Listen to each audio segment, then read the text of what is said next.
എടാ മാർവലിന്റെ dare devil ഓർമ്മയില്ലേ? ഈ ടീസർ കാണുമ്പോൾ എനിക്ക് അതാണ് ഓർമ്മ വന്നത്. അതായത് സാധാരണക്കാർക്ക് കേൾക്കാൻ പോലും പറ്റാത്ത മൈന്യൂട്ടായിട്ടുള്ള കുറേ ശബ്ദങ്ങൾ കേൾക്കാൻ പറ്റുന്ന സൂപ്പർ ഹിയറിംഗ് പവർ. ഇതിങ്ങനെ ഒരു കോൺസെപ്റ്റ് നമ്മുടെ മലയാളത്തിൽ വന്നാൽ എങ്ങനെ ഇരിക്കും? അത് തന്നെയാണ് ഈ ഐറ്റം. നമ്മുടെ ശ്യാം ഗിരീഷ് സംവിധാനം ചെയ്യുന്ന പുതിയ സിനിമയായ ഇറ്റ്സ് എ മെഡിക്കൽ മിറക്കിൾ എന്നൊരു സിനിമയുടെ ടീസർ ഞാനിപ്പോൾ യൂട്യൂബിൽ കണ്ടു.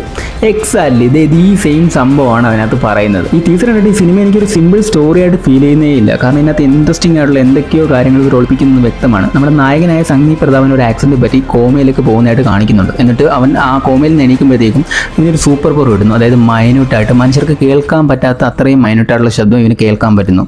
ഇതിനകത്ത് ഷറഫുദ്ദീൻ ഉണ്ട്. ഇവർ തമ്മിലുള്ള കോമഡി സീൻസും ക്രേസി മൂവ്സ് ഒക്കെ ഒരു നല്ല രീതിയിൽ വർക്കൗട്ട് ആവുന്നുണ്ട്. അത് ടീസറിൽ തന്നെ നമുക്ക് വ്യക്തമാണ്. പിന്നെ ഈ മൂവി ഇറങ്ങുന്നത് സെപ്റ്റംബറിലാണ്. ഞാൻ ഒരുപാട് വെയിറ്റിംഗ് ആണ്. കാരണം ഇതുപോലത്തെ ഒരു കോൺസെപ്റ്റിലുള്ള ഒരു മൂവി മലയാളത്തിൽ ഇത് എങ്ങനെയായിരിക്കും ഇത് എടുത്ത് വെച്ചേക്കുക എന്നൊരു എക്സൈറ്റ്മെന്റ് എനിക്കുണ്ട്. എന്തായാലും ഞാൻ ഈ സിനിമ കാണാൻ വെയിറ്റിംഗ് ആണ്. നിങ്ങൾ ഇതിന്റെ ടീസർ കണ്ടിട്ടില്ലെങ്കിൽ ഇപ്പോൾ യൂട്യൂബിൽ അവൈലബിൾ ആണ്, പോയി കാണുക. ടീസറിന്റെ ലിങ്ക് വേണ്ടവർ താഴെ കമന്റ് ഇട്ടുള്ളൂ, ഞാൻ ലിങ്ക് സെൻഡ് ചെയ്ത് തന്നെയായിരിക്കും. ഇതുപോലുള്ള ഇൻട്രസ്റ്റിംഗ് ആയിട്ടുള്ള അപ്ഡേറ്റിനും വീഡിയോസിനും വേണ്ടിയിട്ട് എൻ്റെ ഈ ചാനൽ ഇപ്പോൾ തന്നെ ഫോളോ ചെയ്തോളൂ. അപ്പോൾ നാളെ കാണാം. ബൈ.